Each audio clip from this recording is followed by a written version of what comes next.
You mentioned I see it.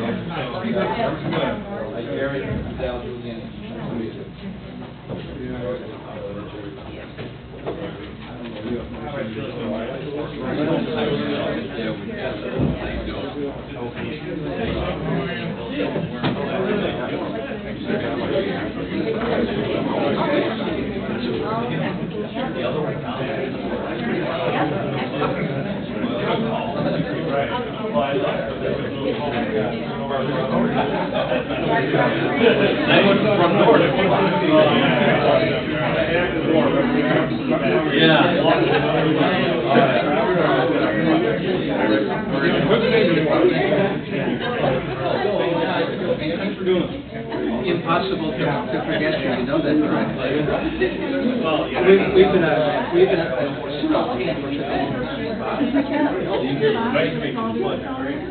You guys, we don't get there. He's my brother.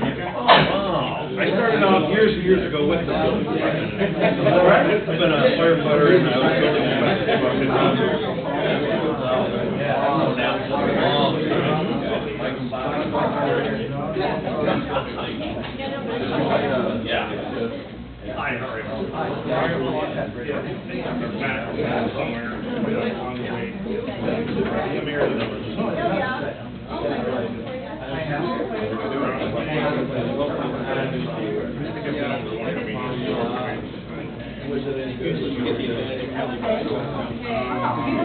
Have you ever been to any of our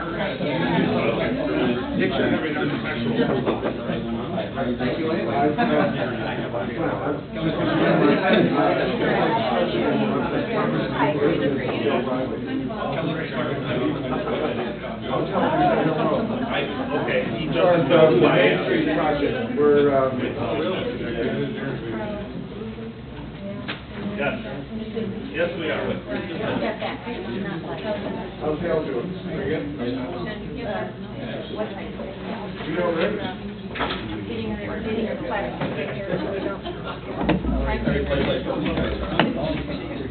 You bring candy? It was one of those like,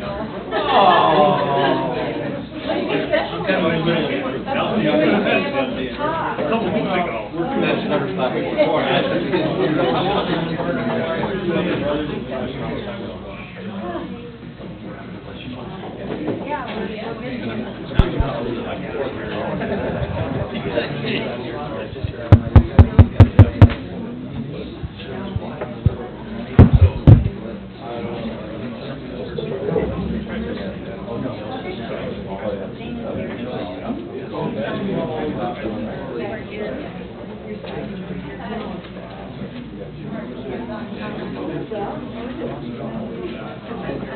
I'd say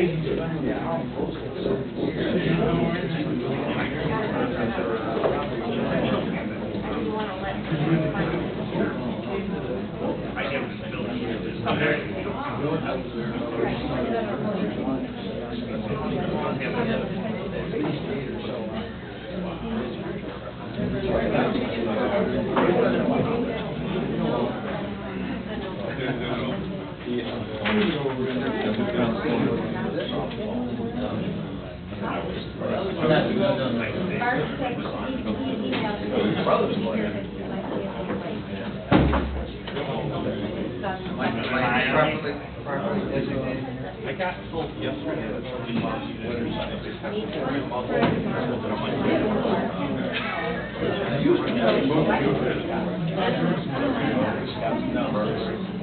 But that wouldn't, I mean, I haven't been involved in that softball. Thank you.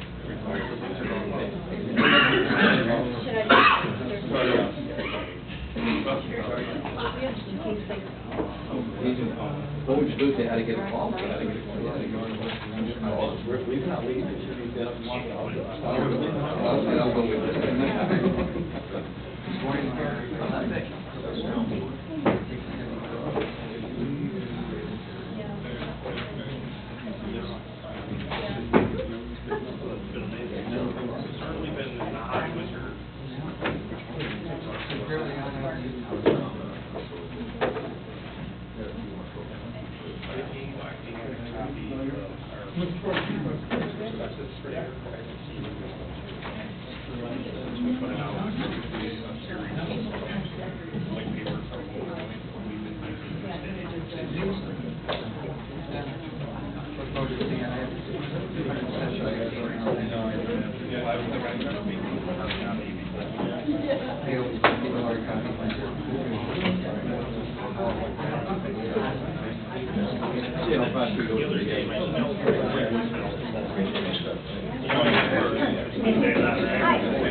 Oh, yeah, we just go through David Scott.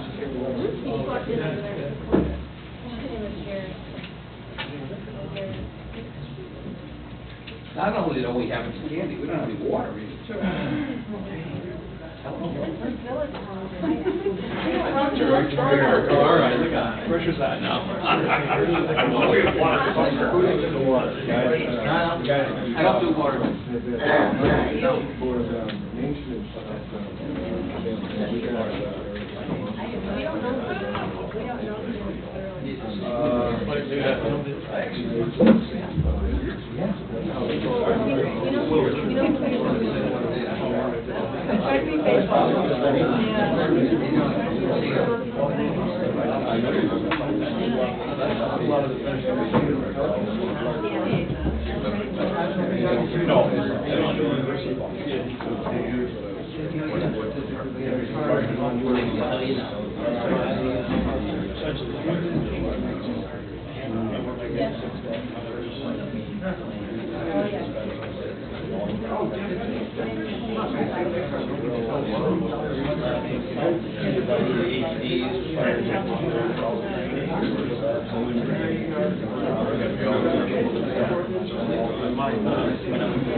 There you go. I don't have cold water. Water is water. Water is water.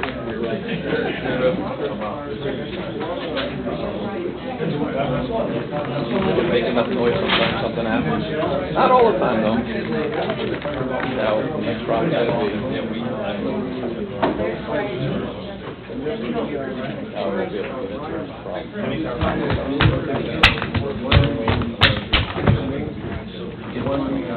that's all I want.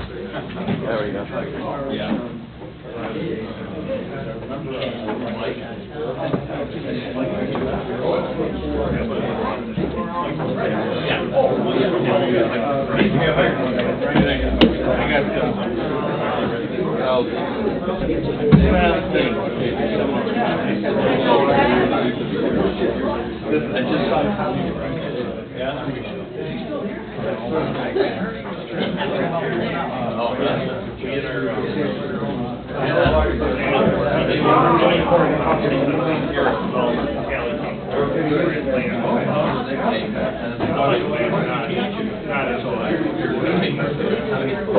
Preliminary conversation about this project that comes down to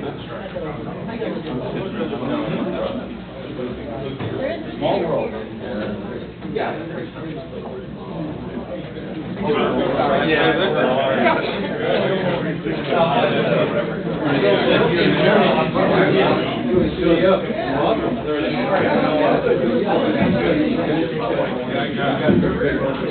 Yeah, I got there early. Hey, how are you? Sir. Gentlemen? The other first. Stage two. Well,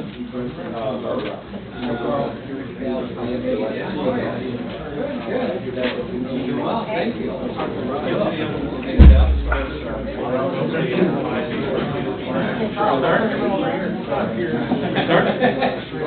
ready. I'm ready. Next to you. Good evening, folks. My name is Bob Gilmore. I'm the chairman of the Amherst Planning Board. All I really want to do this evening is to welcome you and thank you for accepting the challenge of being part of this committee. I think it's an exciting time for us. I think this is a great opportunity for all who have been part of this. I know that you all have busy lives, so I appreciate you wanting to make the commitment to this. Tonight, you're going to hear a little bit about some details of it and moving forward with it. Again, I thank you very much for being part of it. We know that everyone's got an open mind and there's no hidden agendas with this, so I'm looking for a very successful committee, and it's an exciting time because what's going to come out of this is going to be the next or future steps of the town of Amherst. So thanks again for doing that. Thank you. Who's doing this now? You? That's it. I don't think I really need this. I was told before that I've been more than allowed on more than one occasion, so. Yeah, That's you just for do the report. Oh, I have to do it? It's not for everybody else. It's for the. You're already giving me directions, Dan. Okay. All right, good evening. Thank you for coming. I agree with Bob. I think we have an opportunity going forward which is absolutely unique. So I have all these prepared remarks, and I want to try and get in everybody's introduction too, so let's begin.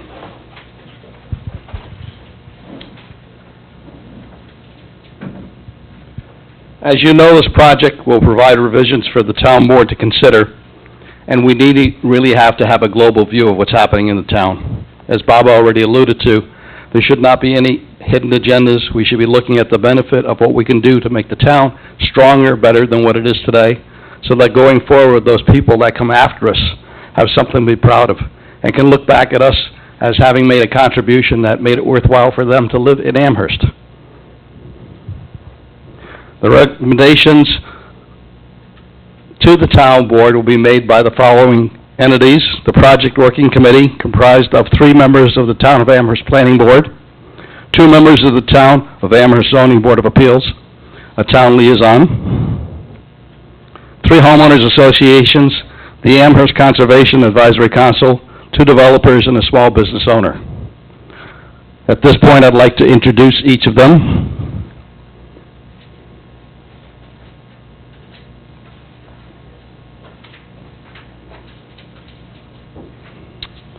From the Planning Board, Dan Yudkowsky. Also from the Planning Board, Steve Herberger. Our town liaison, Ramona Popovich. From the Amherst Conservation Advisory Council, Ellen Banks. From the Zoning Board of Appeals, Chairman Duncan Black. From the Zoning Board of Appeals, Gary Palumbo. From the Homeowners Association, Jane Woodward. From the Homeowners Association, Frank Pastori. From the Homeowners Association, Jim Sewickley. I'm sorry? Did I say that right? Swirly, I'm sorry. Our small business owner is Bob White.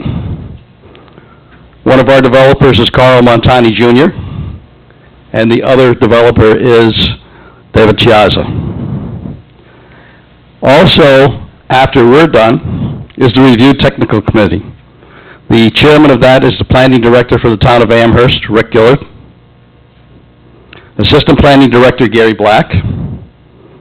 Building commissioner, Brian, say your last name for me. Geez, that's as bad as Giuliani. Hello, Brian. Brian? Okay, we'll work on that. We'll do it that way. From the building department, Bill Pigeon. From the Amherst Industrial Development Agency, Jim Allen. From the GBNRTC, Kelly Dixon. And I think you're here, Hal Moore is here tonight. Erie County Department of Environmental Planning, Mark Rountree. And from the University of Buffalo Regional Institute, Bart Roberts. Welcome to all of you, and thank you for participating in this.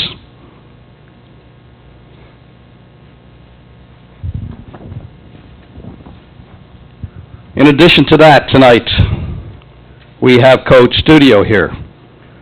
The principal in it, pronounce your last name for me. Einsweiler. They are the project consultants who will be working with the project working committee and the town planning staff to prepare all reports and conduct meetings with Amherst residents and stakeholders. Also assisting with the project will be members of the Town of Amherst Planning Board, Dan Howard, Kim Schuler, and I have no idea who you are. Everybody knows, I'm sure. All right. In addition, as the project continues, issues may emerge that will require input from additional resources in town government and other public or private agencies.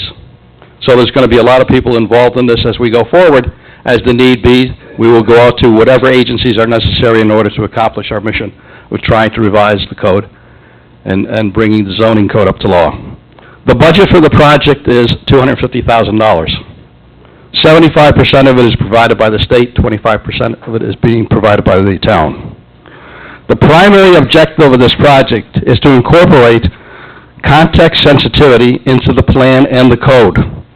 We'll accomplish this by formulating zoning provisions that focus on the physical character of development or redevelopment and the relationships to surrounding areas.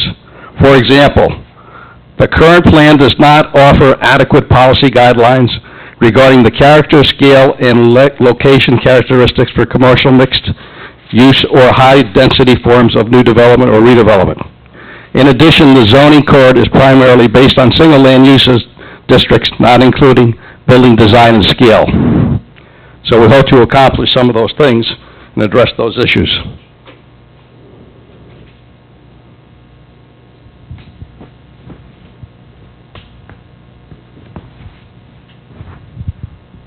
It's the intention of the project working committee to meet once a month at a date and time to be determined, to review suggestions from the consultant and the technical advisory committee, and to receive public comment prior to making recommendations to the planning department on rewriting of the plan and code for recommendation to the town board. Public input will be essential to formulating recommendations to be made. Public comment will be made at the end of every meeting, but will be limited to a set amount of time by each person in order to allow various opinions to be heard. Little housekeeping before you go any further. We will be meeting the last Wednesday of each month. And by a show of hands, could I see from the working committee whether 6 or 7 o'clock would be an appropriate time? How about 6 o'clock? Who would like to meet at 6? And who would like to meet at 7? So it seems to be a preference of 7 o'clock. Okay. We haven't determined a location yet. We're working on that. We will advise you before the next meeting. Any questions so far?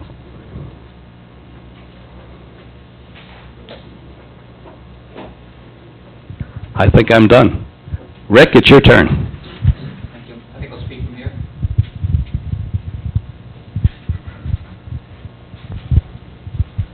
Thank you, Dal. First thing I want to do is I wanted to recognize 2 additional members of the community that are here. Actually, one of them has been appointed to the working committee. And I wanted to recognize him specifically because of the great working relationship that the town of Amherst, and particularly the planning department, has had with the village. And I wanted to recognize Brian Culpa and recognize him for the fact that he's been such a great partner in all of the work that we have done previously. Prior to Brian coming on board, we had also representatives on the original Comprehensive Plan Advisory Committee. I think that was Sally Kuzan who actually took that role. So I also wanted to recognize France Both, who is here back in the corner. And Fran will be one of the people who, in the final analysis, is going to be passing judgment on the work that we do here during the next 18 months to 2 years. So we want to make sure that we communicate as best we can and build a consensus with her, with the town board, on what we're doing here. When asked to make some introductory comments, the first thing I thought about is that this, to a large degree, is not something new. This is a continuation of some of the work that we did, that we started back in 1999, when we started the bicentennial comprehensive plan.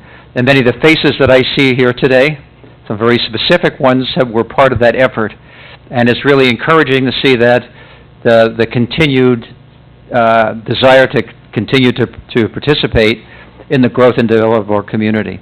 But the reason why I look at this as being a continuation is that we did back then look at our policy document, and we got that policy document correct. Then we looked at the zoning code to make sure that the zoning code itself was consistent with the recommendations of the comprehensive plan. What we're going to be doing here during the next 18 months is essentially the same thing in somewhat of a microcosm. But we've had to focus down on some specific issues, primarily because of the time resources available and the monetary resources that are available. We're going to be looking at, as I see it, three main topic areas. One, I'll call the rationalization of our commercial areas. We tend to have a zoning code which looks at our commercial areas as one size fits all, and we all know that each commercial area within the town is quite different from the other, and we're going to be coming up with a methodology for ensuring that that is recognized, the difference between those is recognized. In addition, we're going to, for the first time, look at a new zoning technique. Many of you may have heard about it as being something that the city of Buffalo has been going through, and that's form-based coding. We think that's a great tool to be able to fit and to accommodate redevelopment and growth in some of our more mature neighborhoods, to fit it into that fabric without essentially destroying the fabric in the process of doing that. And then finally, although we did this back in the, probably in the 2003 timeframe, we're going to do a complete diagnosis of the code.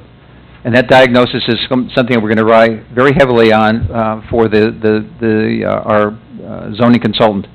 And that diagnosis is essentially them taking a critical look at our zoning code, determining where its strengths are, where its weaknesses are, and making recommendations for how we cure that. We did that back in the early 2000s. We'll be doing it again. I look forward to working with you for an extended period of time, and I'm going to leave it at that at this point in time. And I want to turn it back to the Dow.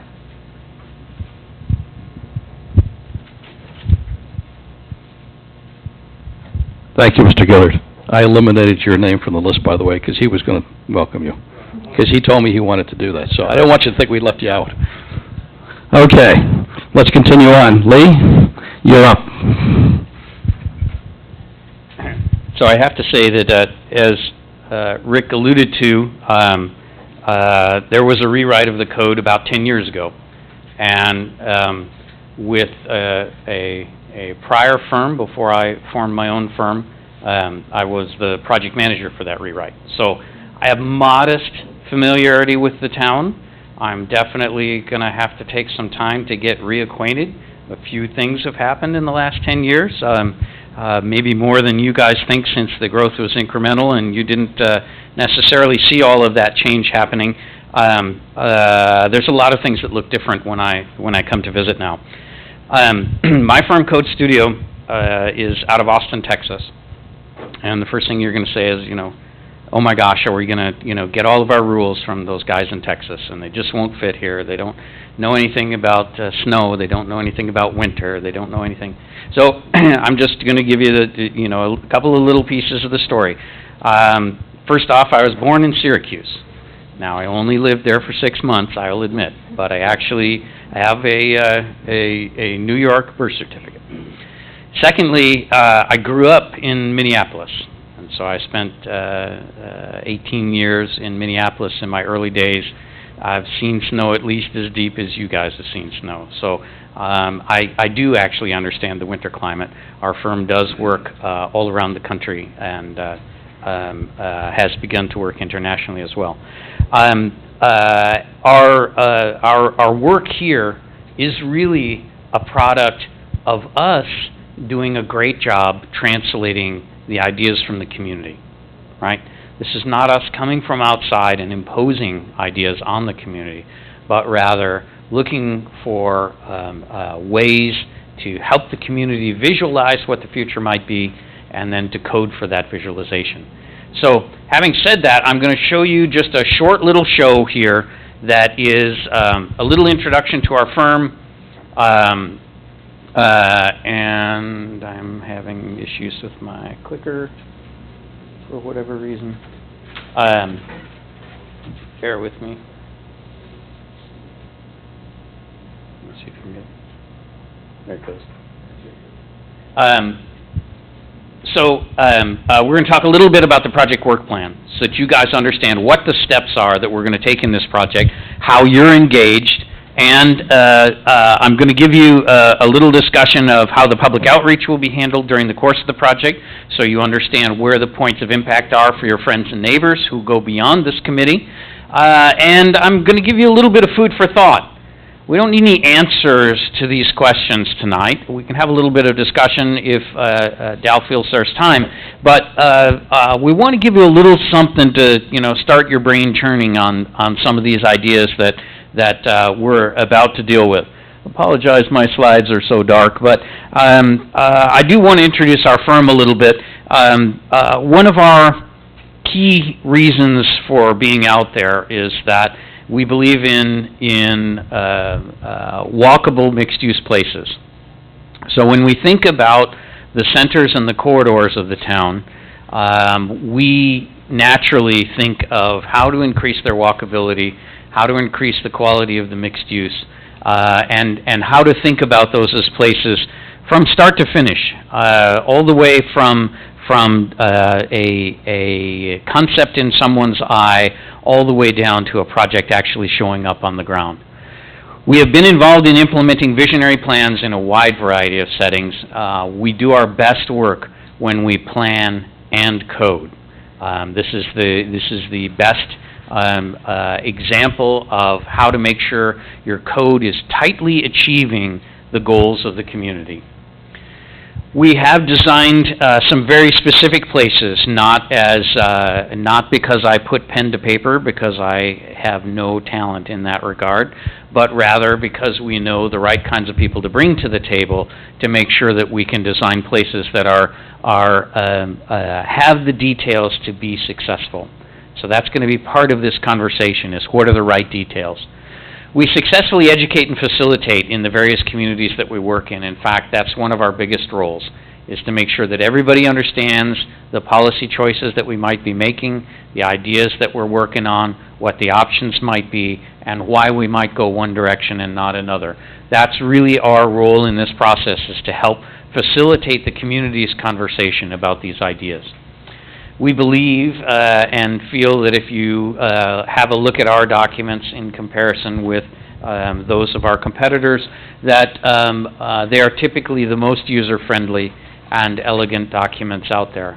One that you can be proud of, one that you can be comfortable handing to a developer, handing to your next-door neighbor to help them understand what the rules are. We have done a lot of this. I have actually been involved in coding for now 30 years of my career. And in the last while, we've been responsible for about 50 codes nationwide. And those include large city codes. We're working right now in Los Angeles, the second largest city in the country. If you think you've got a big place, theirs is a little bit bigger, 500 square miles and 4 million people. So in thinking through those challenges, we have to think really hard about how these systems work and how we make sure that they're functional, that we can do development review that is sensitive to the various parts of town. So I can assure you Los Angeles doesn't feel like it's all one thing either. So, having said that, we also work on a variety of small area codes. And in many ways, this is probably the kind of work that is the most like what we'll be talking about here, where you have a look at specifically, block by block, what's going on in a place, and begin to understand it well enough that you can write good rules for what ought to be going on in that place in the future. Introduce my team to you. Colin Scarf from my office is here. Colin is my partner in the firm. While I do the meeting facilitation and, in essence, serve as the mouthpiece for the firm, Colin is the fingers of the firm on the keyboard, as it were. So much of the initial drafting is Colin's role. I am the chief editor following Colin's initial drafting, and we make up, I hope you'll find, a great team in that regard. We also are bringing an urban design team with us, Urban Design Associates out of Pittsburgh.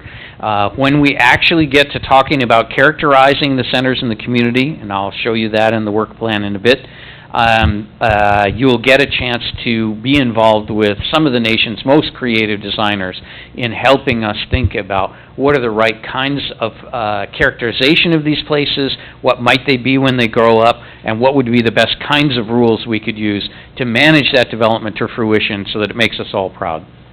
In addition, Annette is here from Home Run Creative. Annette is helping us do a great job of putting a face to the project and helping us think about how the public outreach works. So a little bit later on, I'll show you a link to the project website, which has just gone live, so you'll be able to look at it by the time you get home. We've also got a Facebook and Twitter presence as well. So I want to talk you through the work plan, and I know that you actually have a copy in your packet, but if you don't feel strongly about following along, don't worry about it. You can just read the slides.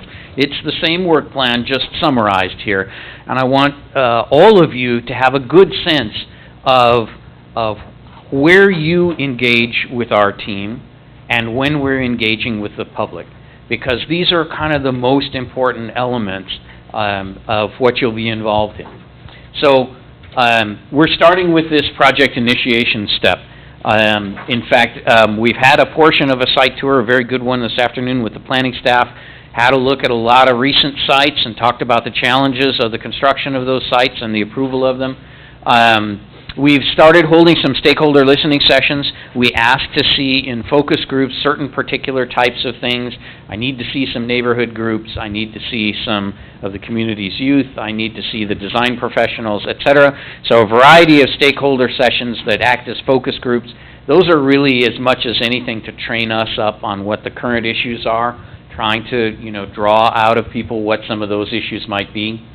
We are meeting now with our working group, our working committee. Sorry about the advisory committee, you're actually the working committee. And tomorrow evening, for those of you who are interested, we're actually holding a genuine public briefing for the entire town to help them understand what this project is about. Following that, we're going to prepare an analysis. As Rick suggested, this is deja vu all over again. So a chance to have a look at your tools that you're using today and make sure they're up to snuff. The plan is 10 years old. The code is 10 years old. They need a look, okay? It might be just a look. They might need a major overhaul. We might find the seals are gone and, there's oil leaking all over and it needs a big fix.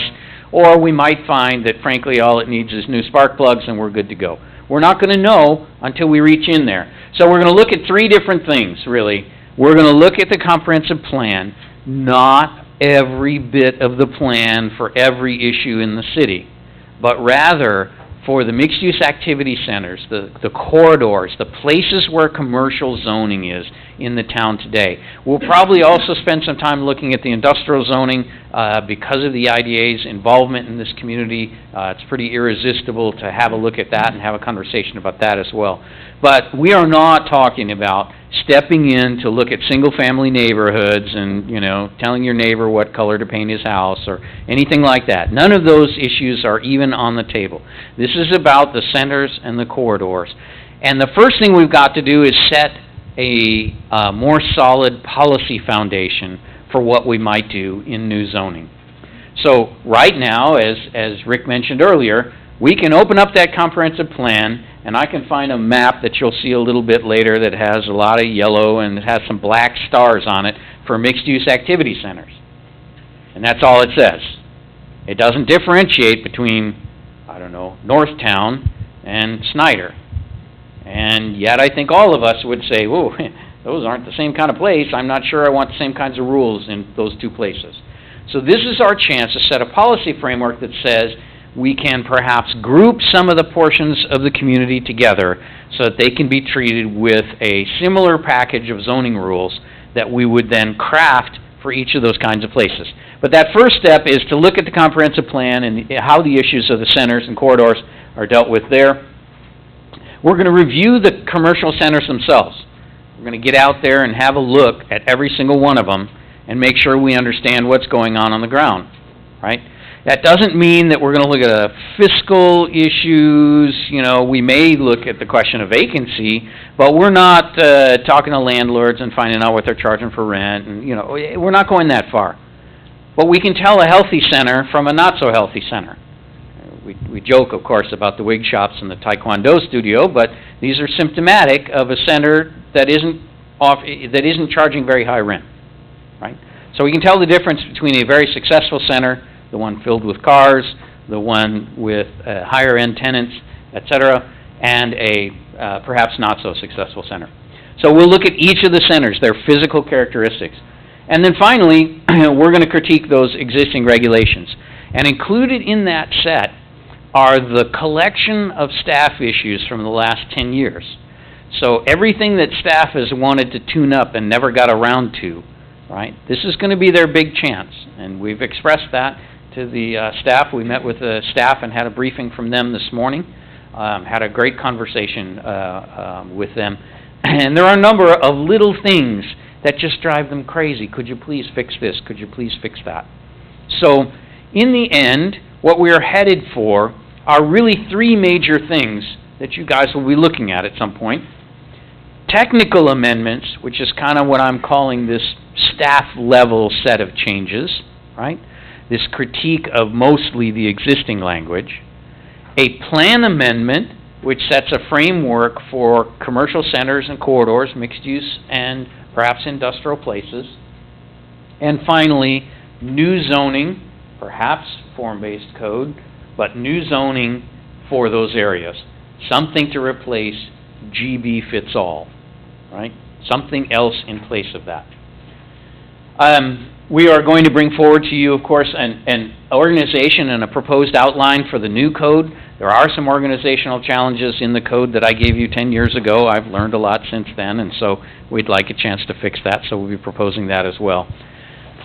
Important note, when we get done with the analysis phase, and staff has reviewed it, and you have reviewed it, we are taking it all the way up to the town board to say, yes, this is the right direction, please draft that for us, right? Because I don't want to be out there writing in the wind, as it were, right? I don't want to be crafting new regulations for an idea that the town board is just saying, whoa, whoa, whoa, you crazy guys, what are you bringing here? No, no, this is just not right size for our community. So first and foremost, we have you to help us right size it before it gets there, right? So that hopefully it will be acceptable. But it is a chance for the town board to check in and be engaged and involved in saying, yes, I'm not sure I'm ready to approve it. They don't have to approve it because they won't have any real language, but I kind of am interested in this idea, so it's okay, please draft that for me. Right? That's where we're headed. So that confirmation of direction, that's kind of a key step for us. We hope that that might happen, that this first portion of the work happens in about a 6-month time frame, right? That we get through the analytical piece, we sort of know where we're headed, we set our roadmap in place, and confirm that with the town board. Then we have to develop the plan amendment concepts. This is the sort of biggest, most blue sky of the efforts that we'll be engaged in, and we'll mostly be engaged with the public in order to do that. This is a general public conversation about, we'll bring forward a characterization of the centers, some groupings that we think they fall into, and some possible rules that we think might apply differently in those different kinds of centers.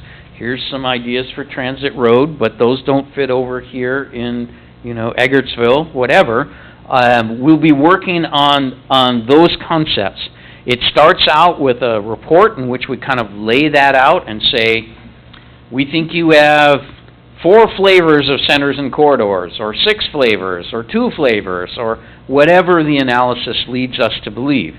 And that'll be a starting point for this group to talk about, and then later for the general public to talk about in an intensive workshop that we're going to call a charrette, a week-long intensive session where we'll bring our designers here, we'll bring the team together to work with the community to create short feedback loops. We'll be in town, so we'll meet with them frequently during a week's worth of work here in order to refine those ideas, so that by the end of the week we would have something we typically would call a work in progress, something that we can report out and say, here's where we think this stuff is headed. And yeah, we've got to work some more in our office before it's done, but we'll have a pretty solid sense of what we think might be in that comprehensive plan amendment, right?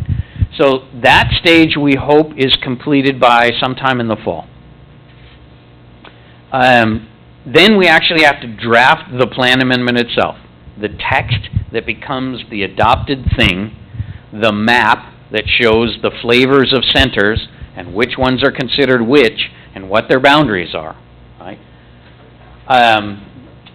It will go through staff review. They will red flag anything they think is problematic. We'll revise it, and then it'll come to you guys and get reviewed. You are the first line of review, and a critical one, because you are expressly selected so that you can help us understand how the community might see these things from all your various perspectives, which is critically important. We don't need you all to agree on everything. We might like that, and we'll strive for that, but we don't need that to happen. What we need to hear is your honest opinion of these ideas as they come forward, and how you think the town might perceive them if they were to become adopted policy and adopted law. The second half then is drafting the actual zoning text that sets forward the standards for the new types of centers. If we agree we have 6 flavors of centers, we might need 6 flavors of zoning to implement those. Maybe we don't need that. We'll be able to figure that out once we get going. But the idea will be right rules, right place. This place gets this set of rules. This place gets a different set of rules. Bigger signs, smaller signs, pedestrian-oriented, auto-oriented. However we characterize these places, they will be different one from the other, and those differences should be reflected in the design standards in your zoning. So that's this next piece. The draft zoning amendment, of course, carries forward all those technical amendments we would agree to, and then prepares this new zoning toolkit for the centers and corridors. It is eventually, in addition to your review, it'll go through legal review at the town level, and maybe even outside legal review as we move forward. And at some point, we'll have an adoption-ready draft of the plan amendment and the proposed zoning. And those will go forward to the planning board and the town board to be adopted at a certain point. Our firm is also involved, because we have this additional funding from NYSERDA in this project, we will also have the opportunity to help with the workshops and the hearings of the town board, and to do some training at the tail end, which we find is extremely helpful, to not only introduce the staff, including the building department and others, to all of these ideas, but actually to train outside design professionals as well, to invite in the engineers, architects, landscape architects, and help them understand how the new code works, right? So that'll be the final step in our project. While we're here for workshops and hearings, we'll also, during the daytime, be doing that training in the background. So that's the overall work scope, but I want to talk about it maybe a little differently here, and that is just to look at it in terms of time. So, again, as we said, from today, about 6 months for that analysis phase, 3 months for developing the plan amendment concepts and this map, at least a rough map of which types of centers we're going to have where. And then finally, a 5-month period in which we are working on crafting those regulations, bringing them back here, going back and revising them again. The adoption process, out of our hands. We all know this. It hits the planning board. They've got to do their job. However long it takes them, it takes them. They send it on to the town board. The town board's going to be diligent about doing their job. So I'm not even going to guess on this piece. You heard 18 months to 2 years for the whole thing. This is 14 months of our working period, and then something unknown after that. But a while, because this will be a big deal. This is a once every 10 years kind of a thing to do. And so the town board will probably give this serious consideration. So, let me keep going just a little bit. This is probably the toughest question in all of our client communities. And I apologize if you can't see it very well, but that's the lovely Tiffy Hedren there and the birds. Mass hysteria. Say the zoning word in most single-family neighborhoods, and you generate mass hysteria. We want to get through this project without mass hysteria, if we possibly can. So how do we do that?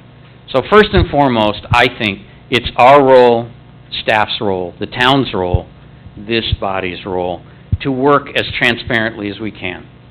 We don't want to give the sense that the old cigar-smoking fogies are in the back room over whiskeys cutting the deals, right? It's not what this is about. It's about crafting these responses to policy and actual legislation with the community in the bright light of day. So we need to be prepared, we need to engage with people, we need to spend time educating, because these will be new ideas we'll be bringing forward that perhaps have not been seen in Amherst before. We have to be transparent. We need some sense of immediacy. We don't want this project to last 5 years. It doesn't need to last 5 years. There is a reason to go at a reasoned pace, which we think we've set up here. We need to be collaborative, and we need to empower people like yourselves to be engaged in ways that let you have meaningful interaction with the team. So, just want to share this slide. It's kind of generic, but fundamentally it says we are going to do our outreach in a variety of ways. Our primary outreach, meaning especially the outreach that our firm will actively be involved in, these listening sessions, focus groups, public briefings, workshops, open houses, and our hands-on public participation design charrette, right? These kinds of things where we are directly interacting with yourselves, our staff, liaisons, and with the general public. In addition, there is available already, as of today, imagineamherst.com, the project website. This will be the repository of a schedule for upcoming meetings, of project documents, other important things about the project. Somebody should be able to move to town 6 months from now and see everything we've done to date and get up to speed if they want to get involved. Or if they hadn't heard about this, somehow, magically, nobody ever said something about it, and they come in late to the game, I want them to be able to track all the way back to the start of the process and say, what's been going on, who's been involved, what are they talking about, what's up. That's what this website gets to be about. We'll have available social media. Social media is primarily used as a way to help people remember we have meetings and keep them up to date and brief them. It's also a very good way to drive them to the website. Hey, there's something new, go have a look, right? Direct mail, email blasts, newsletters. Town staff will probably serve as speakers that will be available. We might even be able to talk our chair and others heavily involved in the committee into speaking at certain engagements. You know, if the Elks Club wants to hear about this project, we should send somebody. If a neighborhood organization wants to hear about this project, we should send somebody, right? We've got to keep people up to date on what's going on. There will be hard copies of any of the project documents in other places for those folks who truly don't want to use the internet, don't want to get out there and grab that PDF and read it digitally on their e-reader. It's important to note that we have a variety of audiences for our outreach, right? Some of our outreach is actually internal. It happens in town hall for the most part, staff, elected and appointed officials.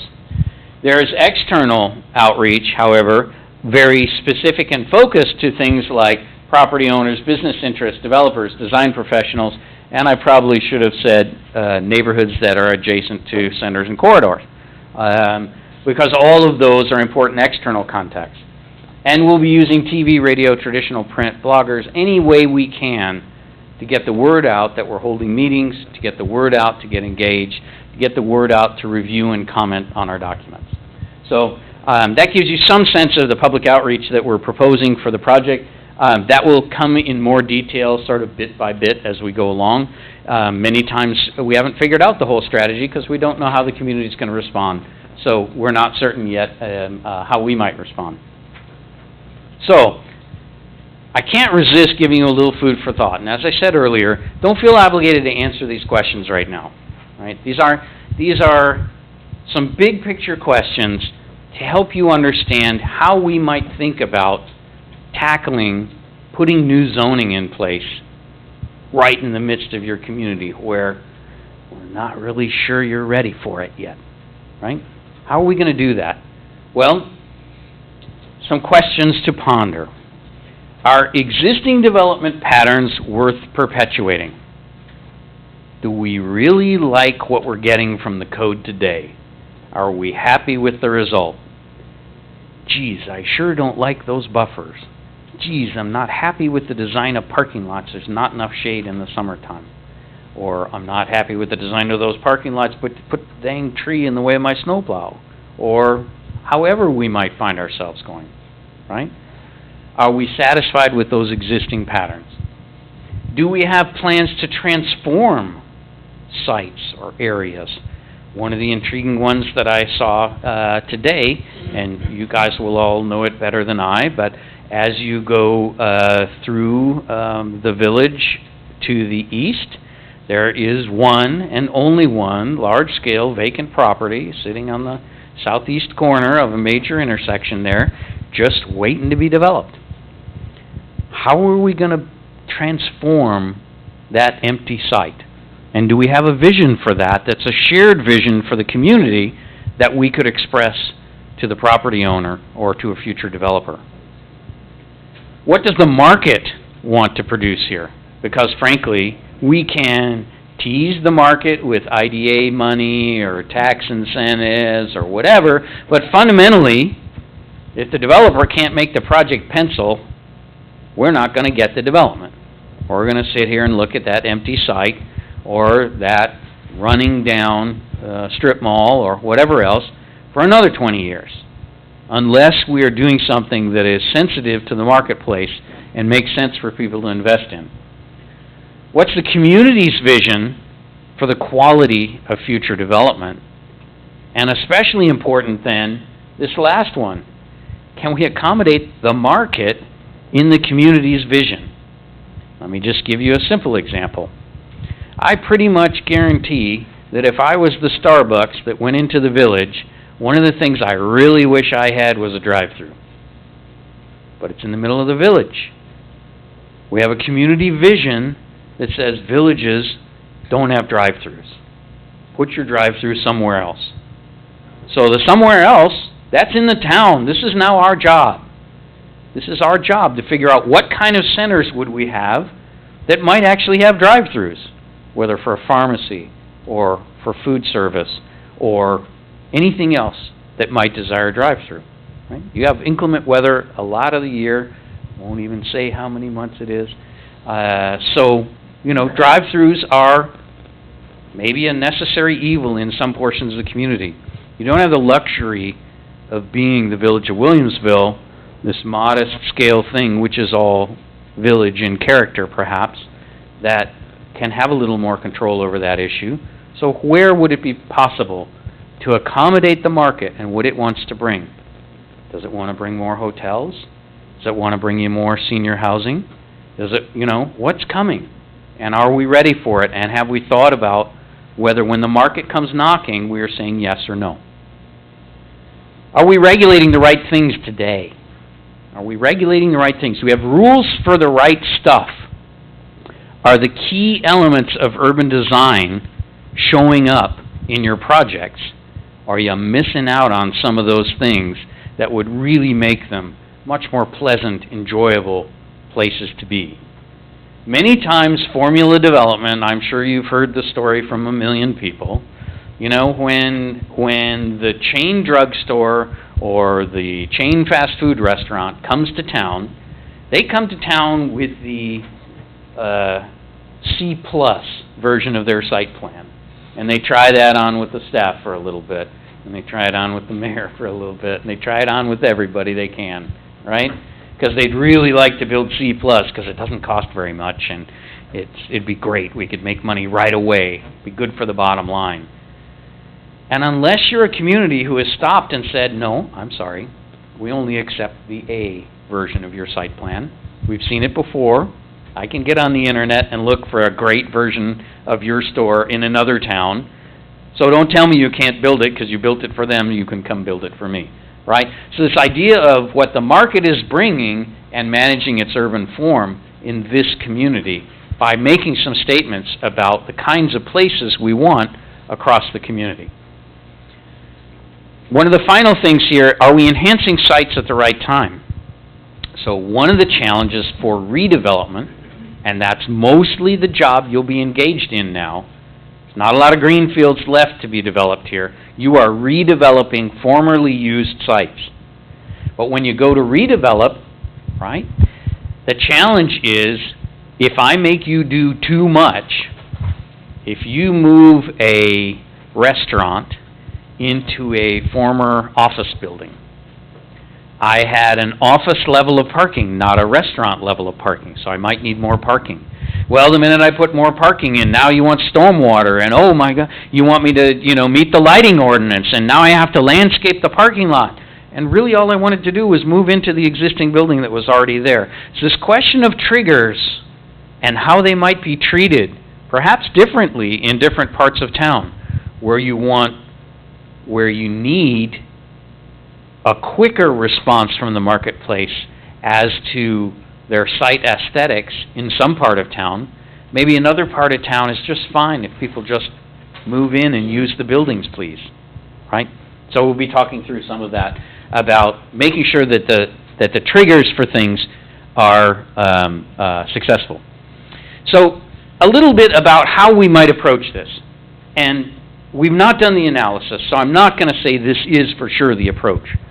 But one of the ideas is really, we are going to reformat, reorganize, illustrate, and add ease-of-use improvements to the existing code without changing its policy, without changing the numbers, just create a more usable, more illustrated, more modern document. Then there are staff-identified technical revisions.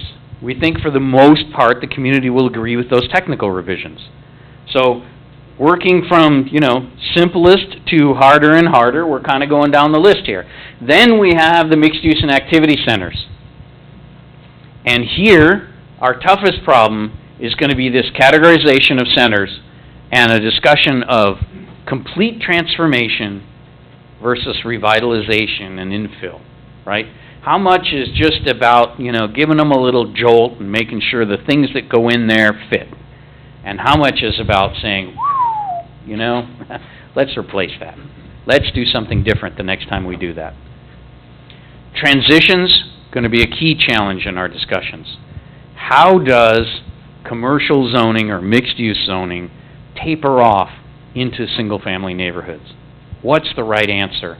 It's not one size fits all, and it's clearly not the answer you have today, because if there's a single thing you guys battle about the most, it's that transition question.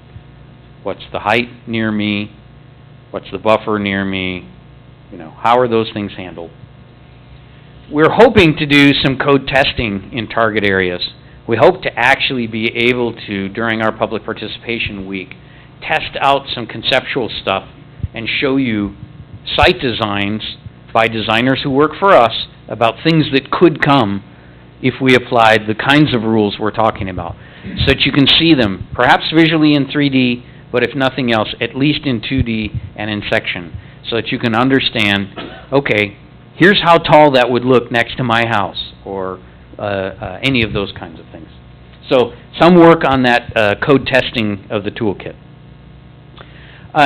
And again, I apologize, if you recognize those in their dark form, you're really good and you really know the town. But the reason for this slide was just to say that you have a lot of different flavors here. So I've shown Hopkins Plaza, Eggertsville, University Place, and Northtown Plaza.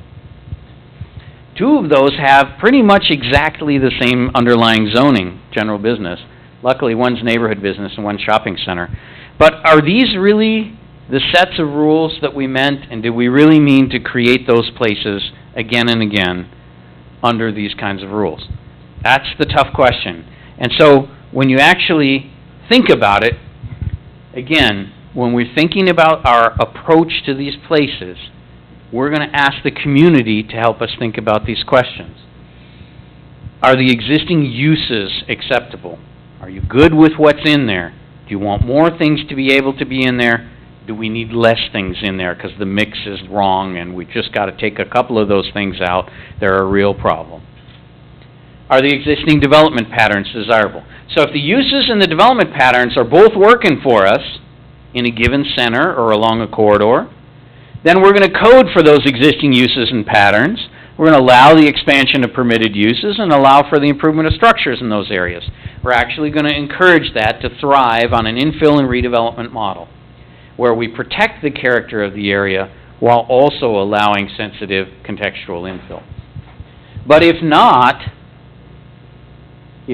we should code for the future planned use.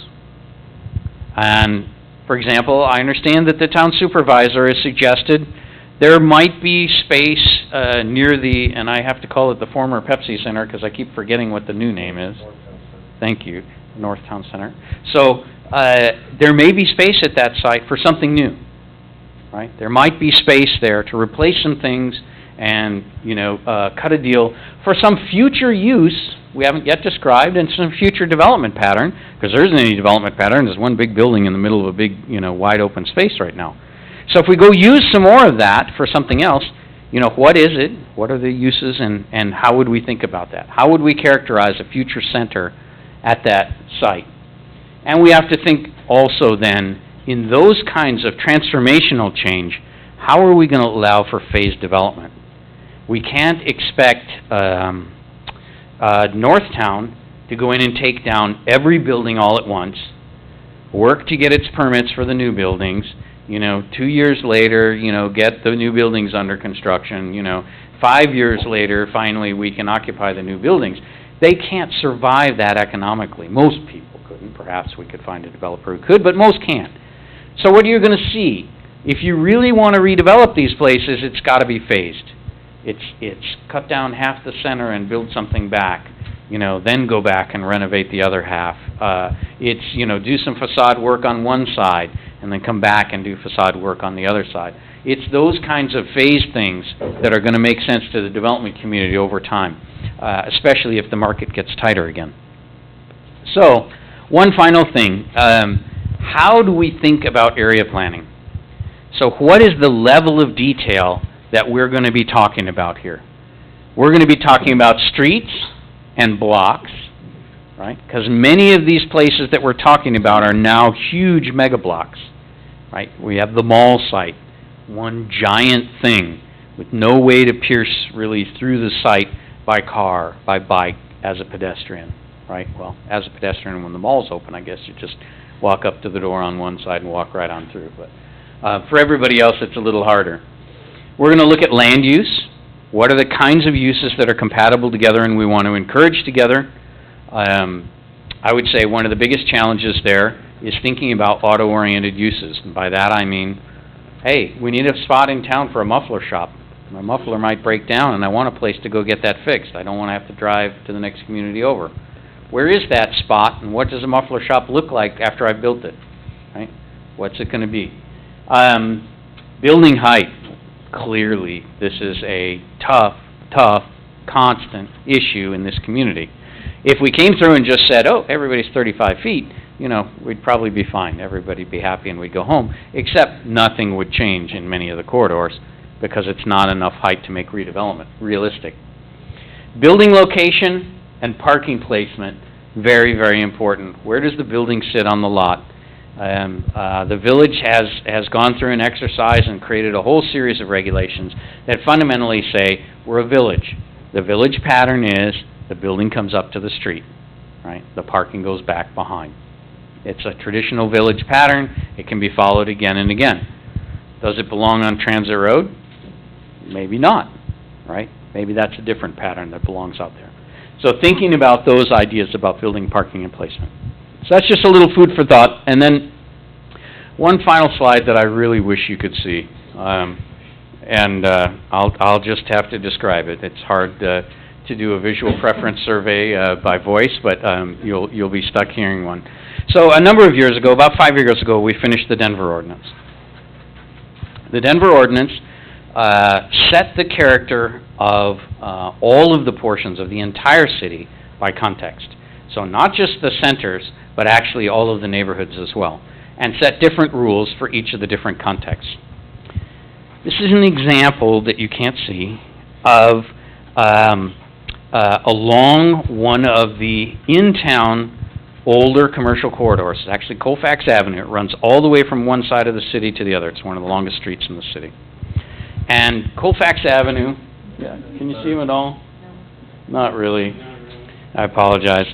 We'll make sure that we make these available to you guys so that you can see these pictures later on. But along Colfax Avenue,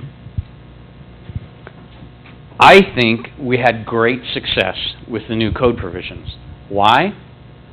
One measure in my mind of success is whether you, as a property owner or business owner, have to turn your property or your business over to someone else to make something happen, or whether you can actually do it yourself. So these happen to be two examples. One is a Staples that was built because the lot width was not great enough. It was built sideways into the lot.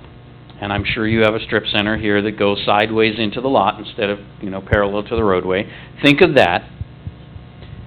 That site had been a former grocery store that they went into. So you can just imagine what this building might have looked like. They came back and had to follow the Main Street rules along Colfax. And, in fact, on their own site, they built themselves a replacement store, a newer, more modern store, and tore the old store down. And when they did that, they were actually incredibly clever. This is one thing I wish I could actually show you. Because we required what we called transparency, windows and doors, because when you're pulling a building up to the street, long segments of blank wall are anathema to the people who walk along there. They are a miserable walking experience. They actually couldn't meet the standard because they needed back-of-house kinds of things. They needed big shelves. They need a warehouse portion of this physical structure. So they cut in to the corner a little restaurant. It's actually, I think, a little hot dog place. And it has the transparency instead. And it's just a little second store out in the front. But this is the user and owner of the property rebuilding something on their own site to the new rules without being forced to, but actually choosing to do business in a better way and achieving the town's outcomes. The other example is very similar. It's a liquor store in a tilt-up concrete building with a mansard roof, about as ugly a 60s era building as you could ask for. Huge, awful, mammoth sign from an earlier era that is no longer allowed along that corridor anymore. And they, again, the owners of the liquor store choose to rebuild their building on the same site. They did it mixed use. They put themselves on the ground floor and they added someone else in the upper stories. And they replaced their signage because the building's up to the street. They don't need that big pole sign anymore that they'd once had. So there are examples of success stories of setting a vision and being able to actually achieve that vision using zoning and rules, right? Using the right rules to generate the right kinds of places. So that's what I wanted to share with you for now, and I'm going to turn it back over, I believe, to Dow. Thank you. Yeah. Whoever started clapping. I agree. For those of you who've gone through this process before, you may have learned something new, but probably you saw a lot of things that 10 years ago were being discussed too. For me, going through it the first time, I'm absolutely amazed. You did a great job. Thank you very much. If you didn't know what the scope of the project was before, you certainly know what the scope of the project is now. Housekeeping item. Tomorrow night, 7 o'clock, correct? In the chambers? Public briefing if you would like to attend. And the next meeting of the working committee will be on April 27th at 7 o'clock, place to be determined. We will let you know by email. We have decided that we would like a tremendous amount of public input. Lee has alluded to it, I don't know how many times. We really need to know what the town thinks about what we're doing, the good, the bad, the indifferent. But in order to make sure that everybody has ample opportunity to be able to speak when we hold these public sessions, we would like to limit the time to 3 minutes for each individual to speak. I hope you can understand why we want to do that, because we eventually intend to have as many people as possible come out to these public hearings so we can get a wide variety of comments about what we're doing. We're not always going to agree on everything, but if we can come to a consensus, that would be great. So in order to ensure that we hear as many people as possible, we'd like to keep the public comment portion to 3 minutes. Speaking of that, at this point, would anyone like to speak on what they've heard so far this evening? Yes, sir. I'd just like to ask you if as far as the comprehensive plan, if there is going to be some sort of consolidated collaboration with Cheektowaga, Lancaster, Depew, Cheektowaga, Clarence, and Tonawanda, as far as the Allison Creek Greenway corridor, the Parks and Trails project. I really can't answer that. Dan, Rick, do you want to talk to that? As I mentioned before, we need to really focus on the key issues that are before the community. That was not one of the key issues that we were going to focus on. Certainly those issues have been outlined both by Dal and by the consultant. I'd certainly be open to having a conversation with you in regard to what we might do in the future in that regard. I'm looking forward to it. Thank you. Anybody else? Yes, ma'am. I have a question. It seems that a key part of this would be having focus groups reaching out to all segments of the community. My question is, what is the game plan to make sure that you have asked many of these areas that have been hardly hit by things that have happened in the past? For example, is there a game plan to get the people that were impacted by the six-story high? Is there a plan to get the Westwood people? What is the game plan to make sure that you have gotten in all of those different groups? Well, to begin with, the consultants are holding focus groups this week already. Groups have been identified, I think it's 6, if I'm not mistaken, that you're meeting with. And by the time we get to the end this week, we'll have addressed that in a very broad sense. But as we go through, we will have to identify the need to get those areas involved in the town plan. Because you're right, we can't isolate any portion of the town. We have to address all those issues. So that's one of the things that we'll be talking about through the working group with the with the consultant and also the planning department. Can you identify the 6 that you have so far? They're generic groups, so I can really only tell you about a couple that have been held so far. So we had the design professionals first thing this morning, and that included landscape architects, and engineer, the kinds of people who are involved in designing projects and representing them before the planning board and the town board. Later this afternoon, we met with an environmental group. Thank you. That included principally people interested in the question of green infrastructure. The village is ahead on this game, and people are kind of excited about what the village has been working on, and so I think we wanted to talk with people and find out what the stomach in the community was for some of those ideas. So we met with some landscape architects, soil scientists, some others who have familiarity with green infrastructure issues. Now that I'm looking at it, we have additional groups, business owners, landowners. These would be both, in the centers, landowners in the centers. Neighborhood representatives, this is where the affected parties that we're talking about might show up.